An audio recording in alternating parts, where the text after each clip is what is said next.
Patuloy na lumalakas itong bagyong ating binabantayan sa labas ng ating Philippine Area of Responsibility at kung ating makikita, kumakapal na rin po yung kumpol ng kalapan na maaaring magdala ng mga pag-ulan. Sa huling update ng ating pag-asa, ito ay nasa 2,730 kilometers ng east of northeastern Mindanao. At ito po ay may lakas ng hangin na nasa 85 kilometers per hour at umakyat na sa 105 kilometers per hour ang bugso nito. So inasa natin na posibleng ngayong gabi or bukas na madaling araw aakyat na ito into severe tropical storm. Kasunod po niyan ay typhoon category, moderate at kung lalakas pa, maring umakyat into super typhoon. Samantala, kung ating titignan naman sa mapping, napakalayo pa po sa malaking bahagi ng ating pong bansa at wala pang direktang epekto. Kaya inaasahan po natin na patuloy na magandang panahon ang ating maranasan ngayong gabi. Narito naman mga great ang inaasahang movement or takbo ng bagyo kung ating titignan.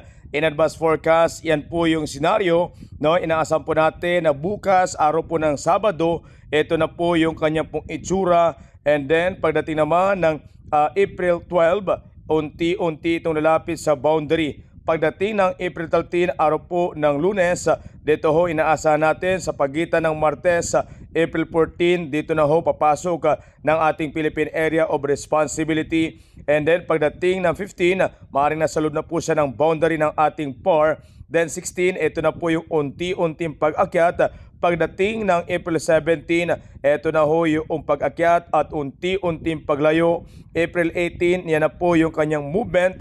Papalayo na po yung direksyon sa eastern side na bahagi ng ating pong bansa. Ngayon, kung ating titignan sa kanyang itsura, na mga great pagdating ng ating Philippine Area of Responsibility, may kita natin ito pong itsurang yan.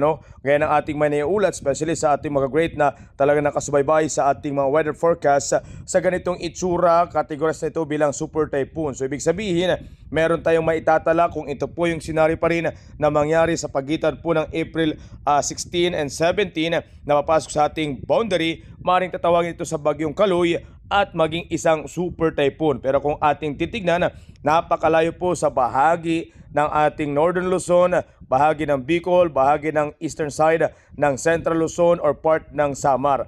Kung sakali man, maaari lang po magdala ito ng mga kumpol ng kalapan na magdala ng bahagyang makulimlim or possible mga kalat-kalat lamang na pag-ulan. Pero yung tinding possible lakas ng hangin ay hindi natin direktang mararamdaman mga ka-great. At sana yan na po yung may aktual na senaryo at hindi na po talaga magland sa namang kalupaan ng ating pong bansa.